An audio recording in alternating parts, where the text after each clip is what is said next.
Hello again, nice to see you here. This video is following the previous one, talking about the Nikon DF. So if you are a digital photographer and you would like to have sometimes this analog look to your picture, Dehancer is made for you. They asked me several weeks ago to test this software, and in exchange of that they sent me a license for free. But it's my honest review and they didn't tell me what to say. It's just what I think about this plugin, just to show you how it works and if I'm happy or not with this one. So it's the first time for me to make such a review with an affiliation contract. That means that if you go to the website and buy the license, using my coupon code that you see on the screen and you will see in the description below, you will get 10% at the payment, and I will get also 10%. The first time ever I do that, but I do it because honestly I think this plugin is really interesting and will, I hope, improve in the future so we get even better ergonomic features. But you will see right now how it works and what I think about it. What is it? It's a plugin that tries to emulate the film behavior. So at the end you get a picture that is aimed to look at like if you have taken this picture with a film camera.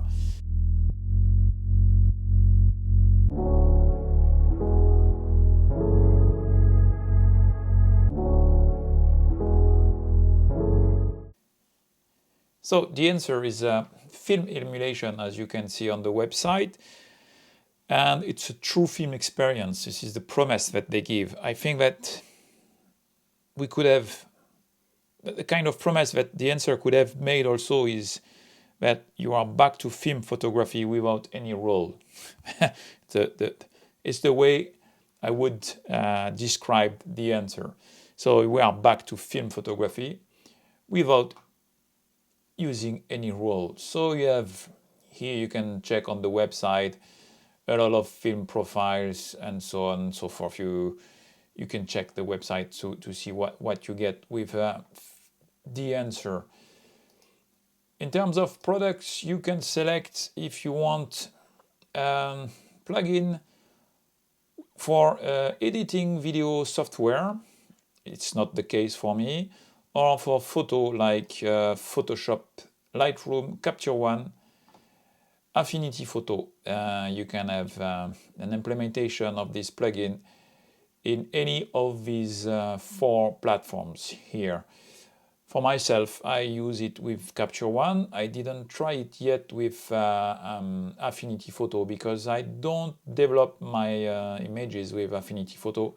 I have a license, but I don't use it very often. So it's more with Capture One that I will show you how it works. So, and you also can get the plugin for the mobile, which I didn't test yet. Maybe we make another video to talk about the Dehancer on mobile.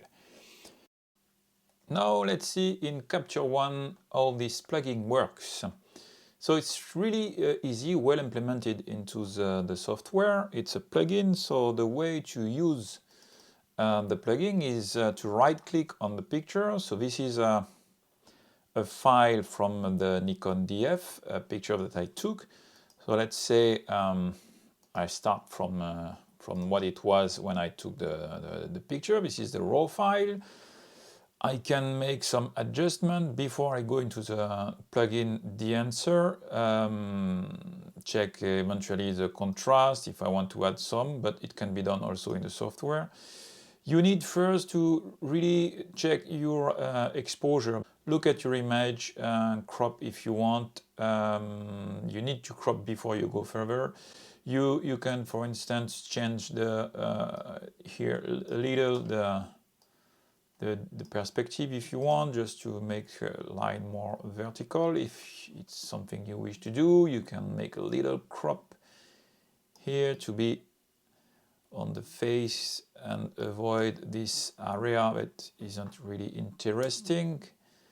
Okay, let's say I like this composition. Then right click here and edit with Dehancer Lightroom plugin. Yes, it's a Lightroom plugin that works with Capture One. You need here to be in sRGB color space profile. This is what you need to set as a default. And as you see here, it's a TIFF file. You can select a JPEG, but it will be a destructive modification. If I say TIFF and 16-bit, it will create a new file here, 16-bit TIFF file, and open Dehancer. Now we are in the plugin. And I will select a film, and here we are. You can select, for instance, among black and white films like Neopan, Ilford HP5, Kodak, some black and white films. I found that we are missing some additional films here. It's a little bit restrictive for the selection of black and white films. It's a point that I have already told Dehancer. Maybe it will be modified or improved in next release. So here you select your black and white film, for instance. You can also select color positive. Here you will see you find Fujichrome Velvia, Kodak Ektachrome, Provia from Fuji as well. You have color negatives as well. Fujicolor 100, Fujicolor Natura. You see really difference depending on what kind of film you select.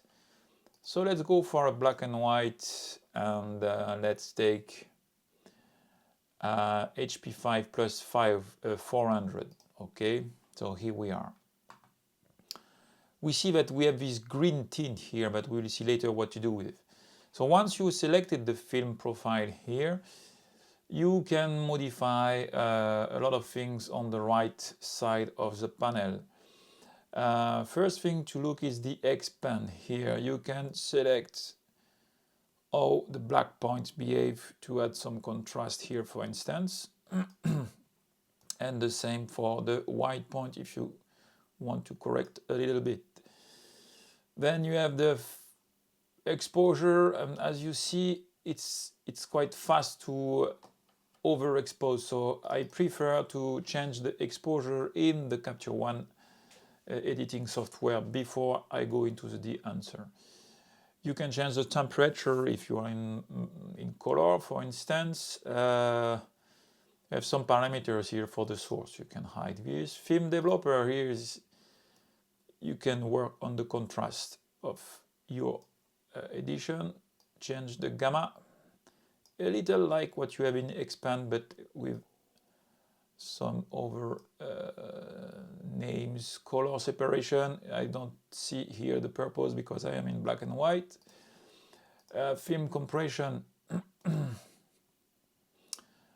again, this is about the white point that you can slightly modify. We can see here in the hair of the woman. I don't use this one. And then you can select on what kind of paper you want to print. And you will see some change of behavior depending on, it simulates, emulates the paper used. For instance, if you use the Kodak Endura glossy paper, there is no change ever you take it or not. But as soon as you take another paper, you see that you have an impact on the final result, depending on the paper you're using. Let's use the Kodak 2383. And then you, again, can change the target white, the exposure on the paper. If you wish to modify the tonal contrast, just to give a little bit more peps here. Saturation, I don't see the point because I am black and white, but you can get rid of this green tint here by decreasing the saturation, and now we are really black and white, gray, simply gray, but let's keep the green tint here. The color head is what behaves regarding, you see, the blue or yellow. You can work on this, magenta, green, cyan, red. You if you want to have something more red or more blue like this.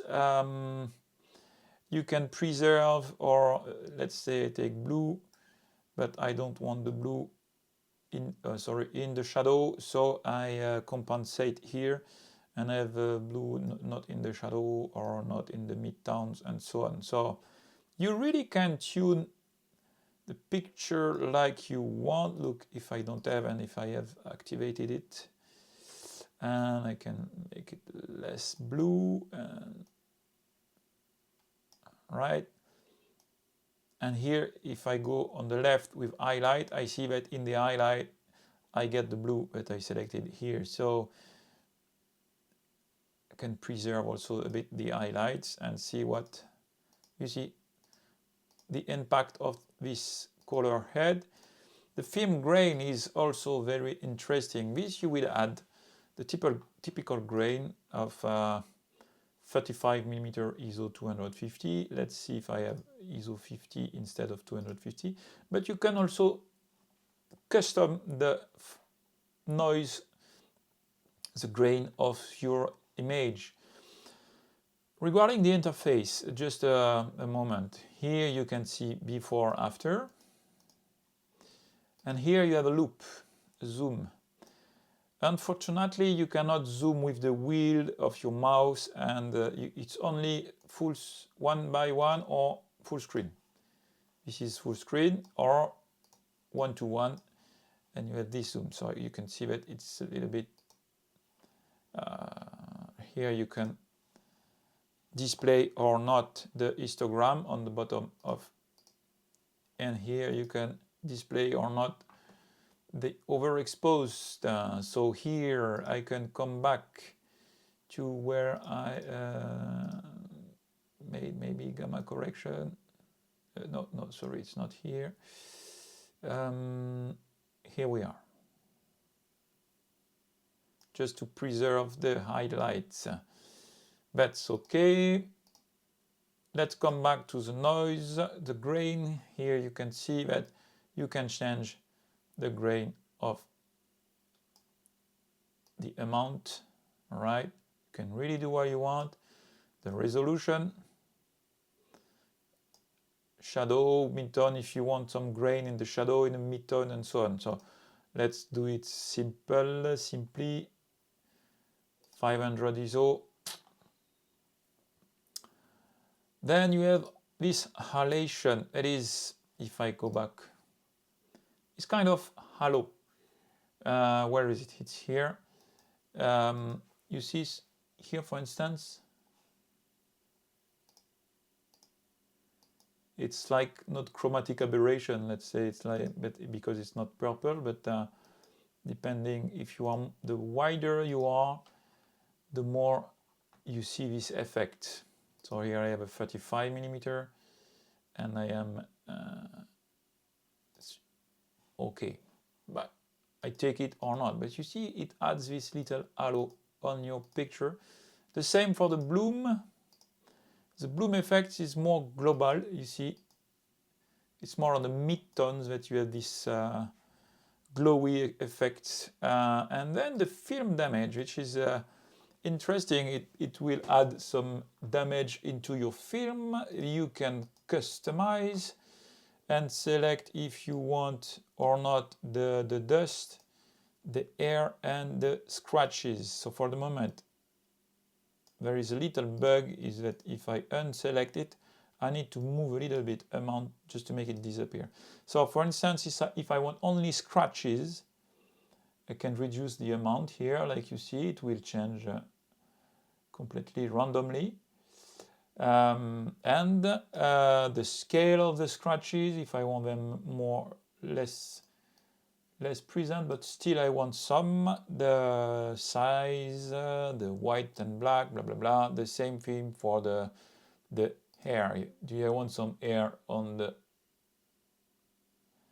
my negative here? Let's put some hair. Okay. And what's good is that you can refresh, and then based on the parameter that you have here, you have some random scratches and air and whatever damage on your film. The last thing is the overscan. It will add around your picture this overscan illustration. If you want to play with that, it's okay. And then you have the vignetting, of course, if you want to add some vignetting on your picture. And here you see that you have something that is really analog looking.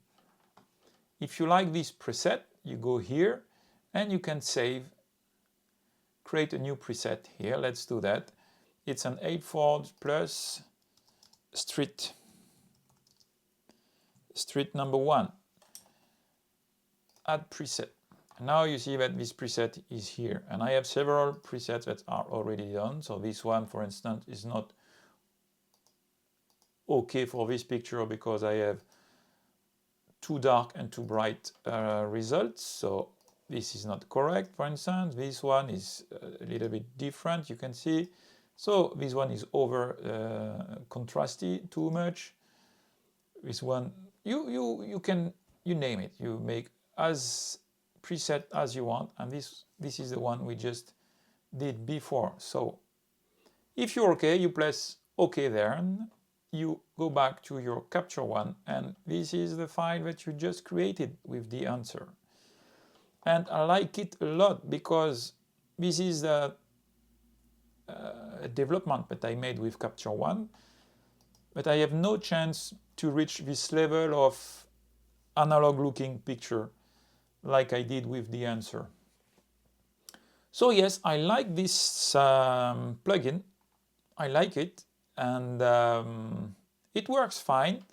There are some little drawbacks, the zoom that doesn't work. You cannot make batch rendering for the moment. That means that, let's say I like this preset that I have applied to this picture, then I would like to select this one, and this one, and say edit with Dehancer. The problem is that it will create 3 TIFF files, but it will open, let's do it, the Dehancer only for one picture. You will see the 3 TIFF files have been created, but I have only one picture here. I don't have the 3, so it's not something that I can batch render for instance. And here you can see that it will open the last preset that I used. Even if it wasn't saved, the last edit parameters are opened. So it's there, and then I can select some other presets if I want, but here I come back to the last one that I used, and I press OK if I am happy. So here say cancel, and here you see that I have 1 TIFF file, 2 and 3. You're not obliged to use TIFF, which are quite heavy files. You can also just use JPEG if you want, and you can play with your picture as much as you want. It's really interesting. And let's take this one.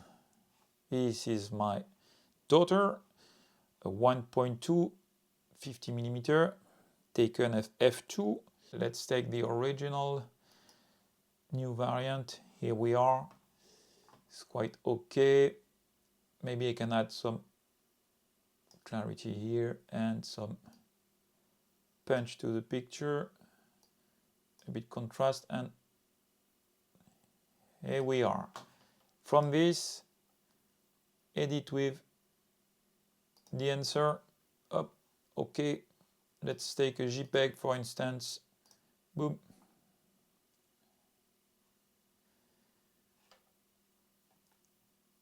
This is the last edition.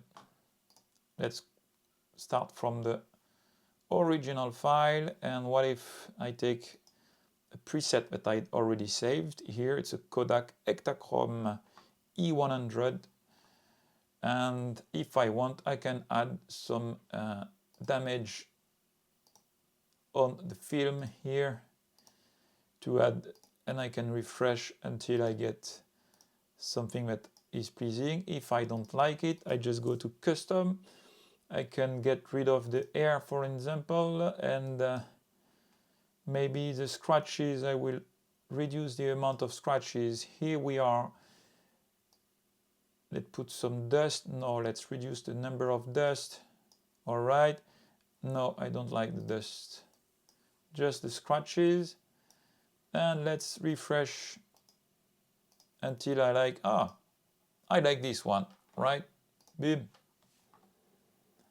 And here I'm back into the Capture One with the original file here and my modification with Ektachrome 100. Here I'm back. So the video is ending now. It's completely stupid to say that. We don't say that in English, I think. Oh my god, it's so hard to make videos in English. It's not my language.